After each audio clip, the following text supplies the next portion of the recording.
Hello everyone, this is Andrew. Welcome to Keen on America. On July 4th, 2026, America will be 250 years old. An anniversary that will, no doubt, be greeted with a mixture of celebration, contemplation, and resignation. In Keen on America, Andrew talks not just about the American past and present, but also speculates on its future. What, Andrew asks, will be the 21st century fate of this now venerable American republic? Hello everybody, it is Friday, April the 25th, late in the day on the West Coast. The Trump headlines continue to dominate the media. This may go out over the weekend, but nonetheless, Trump continues to dominate the media. The New York Times is leading today with a poll suggesting that Donald Trump's use of quote unquote power is overreaching. People aren't particularly happy with him. Another headline today is the arrest of a Wisconsin judge for supposedly protecting an immigrant. So this news continues to dominate the cycle. One person who follows it very carefully is my guest today. David Graham has a new book out. He works at The Atlantic. And the book is entitled The Project, How Project 2025 is Reshaping America. He had an interesting piece on the Project 2025 presidency on The Atlantic Daily. He also authors the Atlantic newsletter, and he's joining us from Durham, North Carolina. David, is this poll that came out today in the New York Times, do you think it's a rejection by the voters of Project 2025? I think in part. I mean, there are elements of Project 2025 that I think are beyond what most Americans want. So there is some overreach there. I think insofar as chaos, it's an interesting question, because some of the chaos I see is stemming less from Project 2025 and more from Trump's own whims. Even as underneath his whims and underneath his sort of capricious actions, you do see a plan going forward that's quite orderly and quite effective. So I didn't lead with the key question, of course, which is what exactly Project 25 is or was. The subtitle of your new book, How Project 2025 is Reshaping America. So what exactly is this thing called Project 2025? So if we go back to 2022, it was mostly alums of the Trump administration who gathered under the auspices of the Heritage Foundation, the conservative think tank. And they wanted to write a plan for the next Republican president. They felt that Trump's first term had been hobbled by his lack of organization, but also by poor staffing and by poor hiring and by bureaucrats. And they wanted to have a policy agenda and a way of implementing it when the next Republican won. And so they spent the next year or so producing a document that was a really detailed policy proposal. They also created a series of training videos and a training program for identifying and vetting candidates to work in the next administration.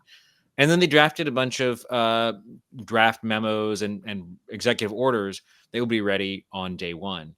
And then many of these people have gone into the Trump administration, sometimes in very high-ranking posts. And we've seen a lot of the things that they laid out form the backbone of Trump's policy moves so far.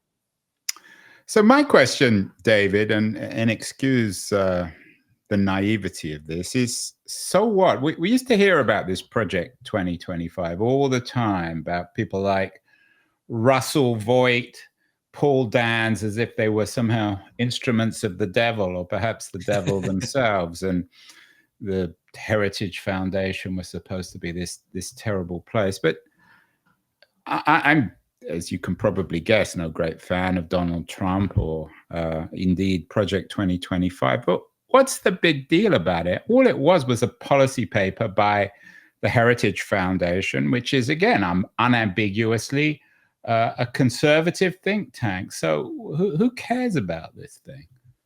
That was sort of my attitude during the campaign too, was that it was overblown. And we see documents like this from think tanks, Democratic and Republican alike every 4 years, and it's not that uncommon. And it was really when I read the whole thing that I thought it was worthy of a little bit more consideration, because it is so detailed and it is so carefully thought out. So this is not just a list of policy ideas, but it is from people who have worked in administration, a plan for how to make them happen. How to use the government effectively, how to take power for the executive branch, and how to take charge of some of these agencies in a way that hasn't been done before, in service of an agenda that is, I think, very comprehensive social agenda. And so, because they have thought about this deeply, and because I think we see a lot of their things coming true, that's why I think it bears more consideration. And I think if people, as we see from that Times poll that you showed, if people think that things are chaotic or they're flustered by what's going on, I think it's helpful to, and probably important to sort of understand the ideas that are driving a lot of this administration, and to have a sense of where things are going.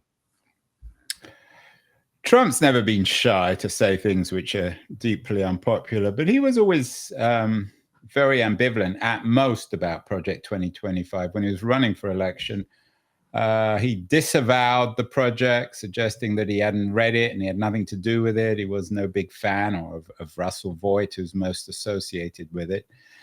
Clearly, he was lying, although he's lied many times before, and he will, of course, in the future. Why wouldn't he just be honest? Say this was something put together by the Heritage Foundation. This is a group I rather like, and if you elect me, we're going to put some of this stuff into principle. I mean, we'll get into the details, but it's family values, it's anti-DEI, it's anti-bureaucracy. Why would Trump have distanced himself from Project 2025? I think there are two things, potentially. One is Trump doesn't like the idea that somebody else is going to receive credit, or the idea that he's a puppet of somebody else. And so I think he heard the way this was discussed and got his back up a little bit about the idea that somebody else was driving the agenda. I also think he was reading the polling. And the polling on Project 2025 last summer was interesting. Usually, again, these are pretty common. They don't become a big news story. And this one was a big news story. It was well known. Heritage did its own polling that found that 2/3 of voters were aware of it, and they overwhelmingly disliked it. And I think Trump just wanted to get away from something that seemed unpopular. And I think it worked really well. There was later polling in the fall from Democratic firms that showed that, on the one hand, the things in Project 2025 were unpopular, but on the other hand, voters just didn't believe that Trump would do them. And so he was able to distance himself from it quite effectively. How much was the Heritage Foundation's, this white paper, Project 2025, a reaction to the chaos and dysfunctionality of the Trump 1.0 regime? I think very much. Russell Vogt, you mentioned, was in the administration. He led the Office of Management and Budget at the end of Trump's term. Paul Dance, who was sort of the administrator for all of this, also worked on the White House towards the end of Trump's time. And they came out of that with some real gripes. And one of them was obviously about civil servants, the bureaucracy. And we've heard that from Trump a lot, the idea that they were slow or obstructionist. They also had a real gripe about the kinds of people who were in political jobs. So, they came in and they saw these people as lazy or as out for themselves, or, as representatives of older styles of Republican Party ideology, not in step with Trump. And they felt that all of this meant that Trump's first term was much less effective than it should have been. So they wanted to have, policies ready on day one, and they wanted to have people trained who would be loyal, but also know what they were doing, and avoid some of those same pitfalls from the first time around. So whether or not we like the ideas in Project 2025, shouldn't we admire at least the resolve? They learned from the failure of the first administration. They want to actually change government. They want to implement their ideas. Is there anything about Project 2025 that we should admire? Maybe not so much in ideological terms, but in terms of it being a project in itself. I think that's exactly right. I mean, first of all, training people to work in the administration is a very good idea, and I think the staffing problem in Trump's first term was real. I was troubled to see political appointees in Trump's White House working by their own account to stymie him. Like, that's not how the government should work at all. And I also think it's so, this is so carefully thought out and comprehensive. They have an idea and they want to make it happen, and they've thought about that. You see policy proposals so often from politicians or from think tanks that are kind of pie in the sky and don't offer any path for getting there. And I think this does this. I also think there are places where, even when I'm not sold on the prescriptions they offer, their diagnosis is exactly right, and I think that's another reason to take it seriously. Am I going to get you fired, David, from The Atlantic, which wears its certainly anti-Trump feelings on its sleeve? It's not shy to criticize him. He's We'll no see, big but I fan don't of think The so. Atlantic either. I mean, this book, I mean, you're trying to distill, what was it, about a 900-page white paper? What's the goal in the book? Is to make it comprehensible to ordinary people who don't want to read 900 pages of wonky conservative think tankery? Yeah, exactly. I mean, it is a tough document to read. There are chapters on basically every major department, some minor departments, some other agencies, and some of them are better written than others. But it's tough going. It's written in bland language in a lot of places. It's also, by nature of how it's structured, a little bit diffuse. And so you have important thoughts about, say, for example, about family structure or about the economy or about the environment spread across a lot of different places. And so I wanted to put it in one place and make it easier for people to get what the important things were without having to plow through those 900 pages. And also to have some sense of who the people were who would put this together and where they were coming from, what brought them to this point. So who are these people? I mean, Voight comes to mind. You write quite a lot about Paul Dans. And I mean, are they traditional ideological conservatives? I mean, is there anything about Voight, or, I mean, people accuse Trump of being a fascist, of being a Nazi and all the rest of it. You've heard all these accusations. Are the individuals, and they tend to seem to be men, behind this Project 2025, are they traditional, or at least neo-traditional conservatives? Are they Bannonite? Are they MAGA people? They're MAGA people, but they're not really Bannonite. I mean, I would say they represent a couple different strains of the MAGA side. Voight is, a long-time social conservative. He is based very much in Christian conservatism, and then came up through working on Capitol Hill, working for fiscally conservative members of Congress. He worked at the Heritage Foundation for a while, and he very much imbues his politics with religion. He sees the world through this religious mindset, but he's also, he's very technical. He's a budget guy. He's a wonky guy. He looks like a wonky guy. He talks that way too. He'll say things that sound sort of inflammatory, but he'll say them in this very dry way. And I don't think he wants to smash government. He wants to change the way it works. Dan's is a little bit of he's more of an outsider, I guess, and he had not worked in government, although he had been involved in the Federalist Society for a long time, since he was in law school. And, he's from a family of Democratic civil servants, and he became more conservative. And, once he got into government, I think he was very disappointed about what he saw. He sees a lot of rhinos. He was disappointed by the civil service. So they want to change a lot of things, but I don't think they want to, just smash the system up. I mean, they're not Leninists like Bannon, right? Are they? Exactly. They're not Leninist in that way. And I think they are somewhat radical, and they want to change the way the government works in drastic ways. They want to accrue a lot more power to the White House.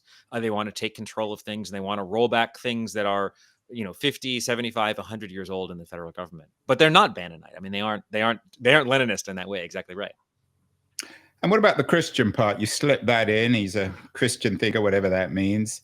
Sometimes one gets a sense with some of these people is they read Margaret Atwood's Handmaid's Tale. She was on the show a few years ago, and took it seriously and tried to implement that. How hardcore is their Christian ideology, whatever that means? I think in Vought's case, it's pretty hardcore. He said, the left likes to call me a Christian nationalist, but they have so many pejoratives. I think this one is true. I'm a Christian and I'm a nationalist. He'll often, couch his support for certain policies, including, budget cutting or tough immigration, in terms of biblical stories. He wrote a piece for which he was questioned when he was confirmed for Office of Management and Budget during the first Trump term, where he said, Muslims are not simply theologically deficient. Their worldview is unacceptable. So he's very serious about these things, and I think thinks about Christianity as his strain of Christianity as both the way he attacks politics and then also the world that he wants to create via politics. It's interesting you bring up the Muslims. He's got the beard. May not quite look like an Ayatollah, but he has that. He seems to have that Ayatollah quality. I mean, what are they going to do? Punish people who have sex outside marriage? Castrate them? I mean, public whippings? What is the punishment? How are they going to design this Handmaid's Tale style Christian republic? Well, they have a variety of methods, none usually that draconian. They do want to ban abortion entirely, and short of that, they have ways they want to surveil it or they want to prevent the sending of abortion pills. A lot of what they want to do is linguistics. So, for example, we've seen Trump defining sex as male and female and binary, and they say anything else is simply ideological. The presence of non-binary or trans people, it's an invention. They want to encourage mothers mostly to stay home and raise children, and they have financial incentives to do that. Of course, they have to then find a way to make men be able to support a family on a single income, which is a sort of different economic question. They want to use the government to collect a lot of data to encourage these things. So they want data on family structure, for example, to see if children that grow up in nuclear families are having better outcomes and to track things that way. They want to use social service organizations, welfare and other assistance programs to encourage fatherhood and marriage. And they want to administer these things through faith-based organizations and churches so that people are being tutored in this kind of worldview. So it's not quite that punishment-based, but it is intended to sort of coerce people a little bit and use the power of the government to push them in that direction. Maybe they've been reading Richard Reeves's book of Boys and Men. I'm not sure if you're familiar with that book. Yeah. Ex-Brookings guy who's been on the show lots of times. There's a lot of places where you can tell that they're in conversation with ideas that are not strictly right wing and not all that radical, and that's an example. So ultimately, are they just nostalgic for small town America? They all look as if they came out of small towns. They have that manner, that feel. Maybe there's a quality, if that's the right word, to American conservatism.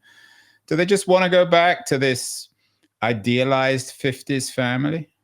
I think that is a good way of thinking about it. And I don't think that's entirely it, but I think that is a lot of it. They feel like the country that they love has been taken away from them. And you can see that in, opposition to immigration. And you can see that in concern about wokeness in a lot of different facets. You can see that in the vision of society that they want. They would like to take us back to that. And I mean, that's pre-Great Society. They don't like things like Medicaid very much either. There is this sense of wanting to turn back to what was good about America in their memory, even though in many cases, these guys are too young to have lived through that period.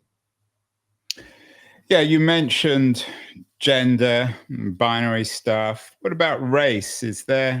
Race is, of course, the issue that has most divided America historically. There was even a civil war about it.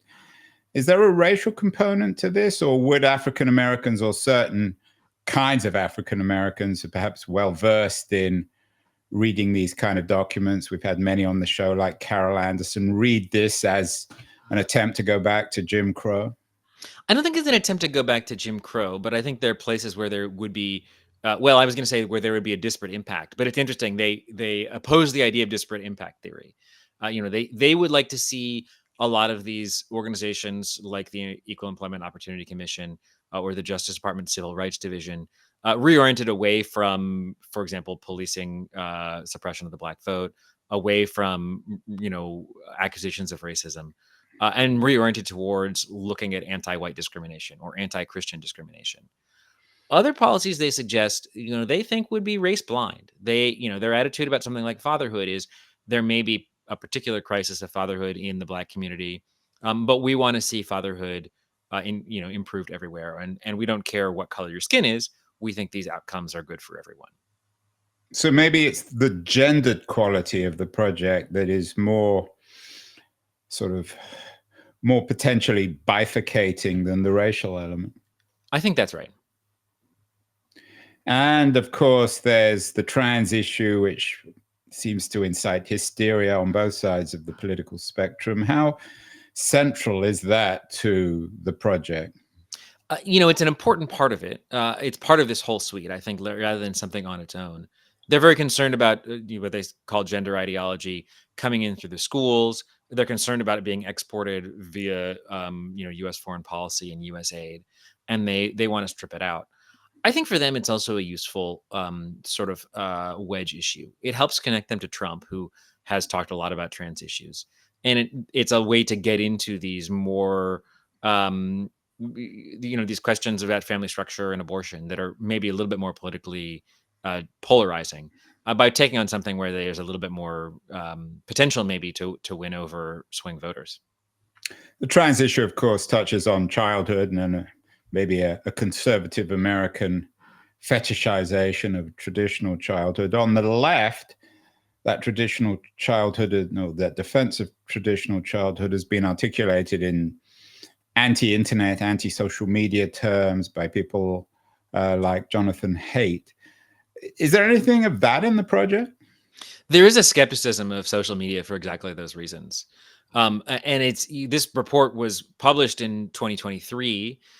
So that was before Trump had this kind of rapprochement with some of the leaders of big tech. But there's a skepticism of social media companies, both for the idea that they are pushing these ideas, that for the ill effect on children that social media has. They focus on that a lot.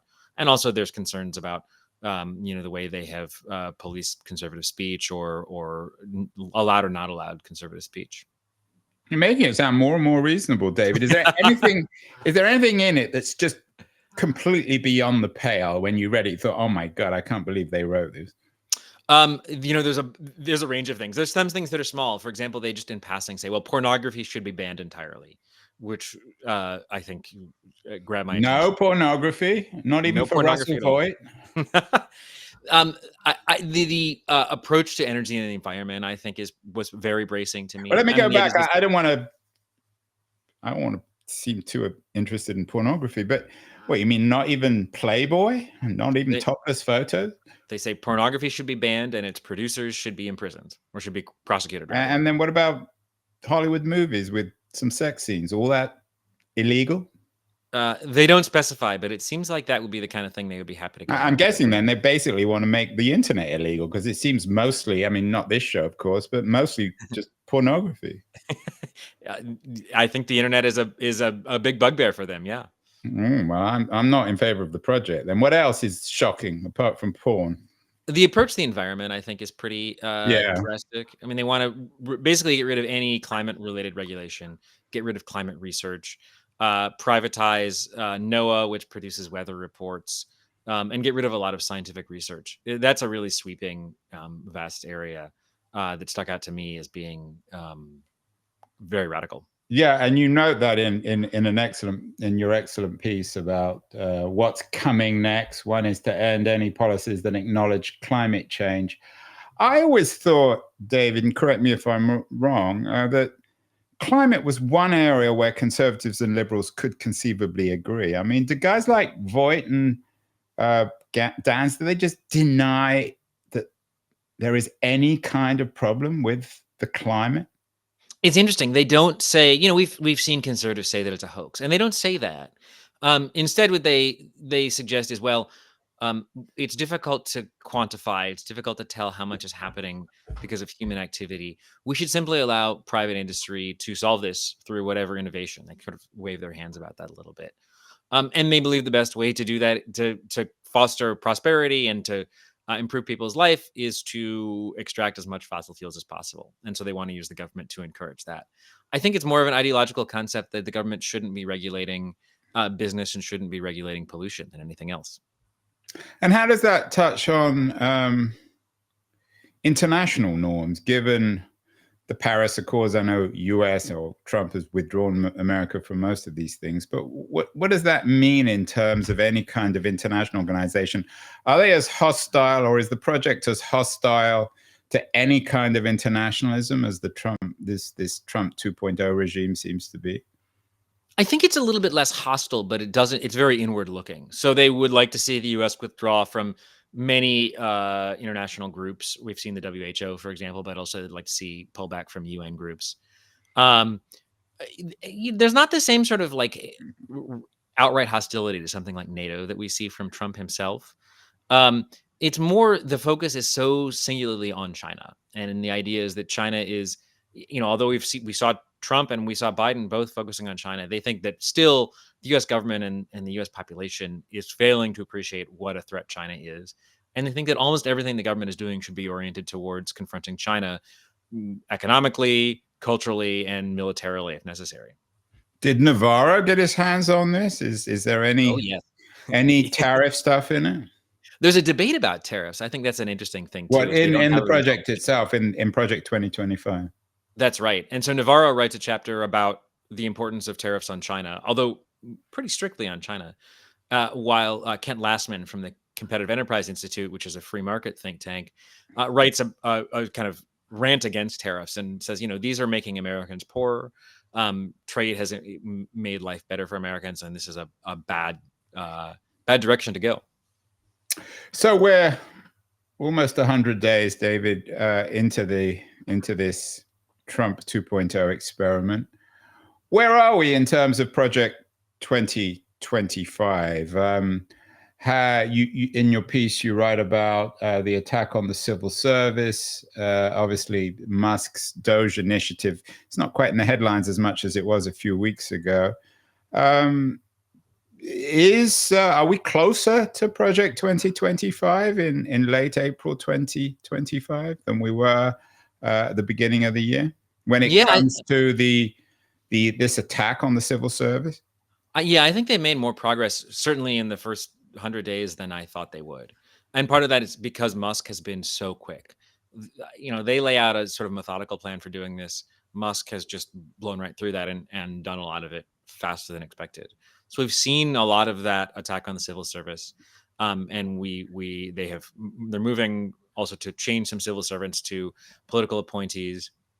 We see attacks on the independence of federal agencies inside the executive branch, and we see a lot of these executive orders that come straight from Project 2025. So I think they have made a lot of progress.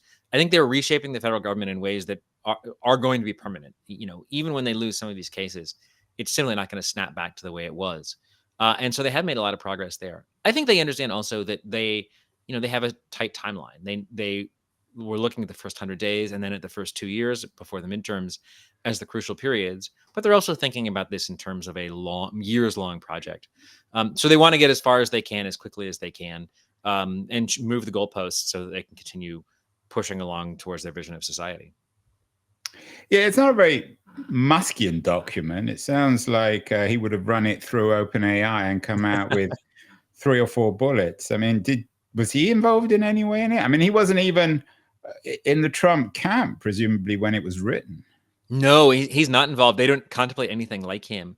But there's been some great reporting from several outlets on how Russell Vought has become close with Musk and is sort of helping Musk to understand the government, which I think means pointing Musk towards places that Vought wants to destroy and letting Musk do a lot of the dirty work on his behalf. And what about on the DEI front? You've noted that the attack on the civil service is considerable, achieved, if that's the right word, by Musk. Is the DEI stuff another area where Project 2025, or at least the second Trump administration, has delivered on Project 2025? I think so. I mean, we've seen these executive orders on gender. We've seen, pushes for not just the government, but also universities and other institutions that, interact with the federal government to get rid of DEI programs. And it's filtering down, I think, onto the state and local level in a very effective way. You see universities pulling these things back. So through executive orders and through other pressure, they have really gone a long way on that and pushing back the tide there. Does the project itself, does it touch on more extreme pushback against universities, not just in DEI, but in terms of hiring and acceptance and some of the things now that the administration seems to be fighting the universities on? Not nearly to the same degree. They talk about cutting grants and the problem of what they say is the problem of excessive overhead in federal grants. But their focus is really more on primary and secondary education, and then on encouraging other forms of education. So vocational schools, community schools. They view elite universities as sort of rotten, but they don't target them as directly as Trump has so far. When I heard about the Project 2025, particularly from liberal outlets like The Atlantic, I heard that the document in part was planning this kind of constitutional coup, which seems to, in some senses, be happening. As I said, there was the arrest of a judge today. There seems to be this looming clash now between the Supreme Court and the Trump administration. They seem to be taking pride now in ignoring the rulings of judges. Was there anything of that in the document? Do they acknowledge that theoretically there could be a constitutional crisis, and in that case, the regime should simply seize power? I think from their view, the constitutional crisis has already been here. Russell Vogt was saying last year, "Don't tell me we're still living under the Constitution. We're in the crisis," and that frees them up to take more drastic actions. So, I think the places where they're most direct about that are in conflict with Congress. They want to take over power over agencies that Congress has not granted them. They want to take over power of budget from Congress. And those are places where we haven't seen a lot of pushback from Congress, even as the White House is starting to pull its power. There's a kind of faith in Project 2025 that so many of the things they want to do are illegal, but are also constitutional. So they think there are laws in place that block them, that those laws are unconstitutional. And they believe if they can get to the Supreme Court will side with them. And I think that remains to be seen. They did not win on this Alien Enemies Act question. I think there are other cases that will be going to the Supreme Court. And what happens if that faith in the Supreme Court as an ally is disappointed? I don't know.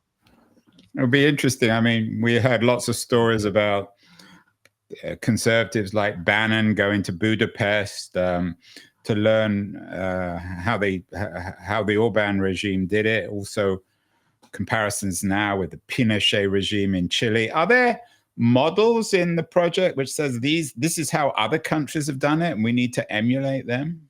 They don't talk about it in here, although a lot of the people involved in Project 2025 have been admirers of Orban and have looked at Hungary as a model for sure. So what else is to come? We talked about the environment. In your Atlantic piece, you also talk about a more organized campaign. I mean, there already seems to be a relatively organized campaign, but a more organized campaign to promote conservative gender norms, traditional families, and Christian morality. Again, are we about to enter Handmaid's Tale territory?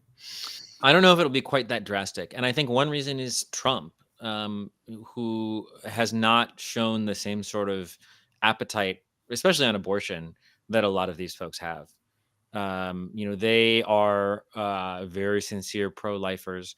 Trump seems to have treated that mostly as a political issue. And then once he calculated that there was more political downside to banning abortion further, he backed away from it. And I'm curious to see how that conflict develops, whether they are able to move forward in a little bit at the regulatory level. I think it doesn't help them also that, to lead Health and Human Services, Trump appointed Robert F. Kennedy Jr., who's somebody with a sort of difficult to parse view on abortion, who's not a hardcore pro-lifer like they are. Interesting. Well, finally, David, what should the Democrats learn from this? It seems the faster the Republicans move, the more paralyzed Democrats are. For Democratic policymakers, for left-leaning think tanks, should this be a model for how to operate politically in the 2020s and 2030s? Yeah, I think the systemic approach is something that the left could learn from. Absolutely. They seem so reactive right now. And I think, they've been given in Project 2025 the playbook of the other side, and yet they still seem unprepared every time there's something new. So they need to be less reactive. I also think they need to start thinking about a longer time scale. They can't simply be trying to put things back the way they are. They need to build a constructive plan, and they need to think about the methods to do it. That's what the authors of Project 2025 did, and that's not something that the loudest voices in the Democratic Party, or the most prominent voices in the Democratic Party, seem to have been able to do. And then just one more thought on this. On the one hand, this seems so, if not revolutionary, certainly radical, what these people are trying to do. On the other hand, it's coming from such traditional institutions. Is there a contradiction there? Does this speak of the fundamental change in the system or the fundamental continuity? It seems to be both. Yeah, I think it is a little bit of both. And sometimes the ideas are very traditional, but the methods, I think, are radical. I think that tells us something about how polarized this moment has become, and how so many people on the right see the situation as really an existential one. They think that the country is slipping away from them, and they need to take really drastic measures right now if they're going to hold on to the America they love. And so that means being willing to use the power of the state, for example, in ways that traditional conservatives have deplored. But the ideas that they want to do with that, I think, are traditional. So there's both a continuity and a break there. Well, David Graham, the author of The Project, How Project 2025 is Reshaping America, quite chilling, especially for people who like pornography. I would certainly suggest spending this afternoon looking at porn, because we might not be able to in the future. Congratulations, David, on the book, and we'll get you back on the show. Lots to think about. Thank you so much. Great. Thank you. Can I step on the scene? I'm ready to attack. Andrew Keene. Yeah, he's the one to bash. Asking questions, no filter, just keeps on grinning. He is the man who's got the whole crowd spinning. Money, fame, success, it's all in his sight. He'll dig deep, expose you with all his might. No sugarcoating, he'll cut right through. Andrew Keene, he's the one to spew. Yeah, he's an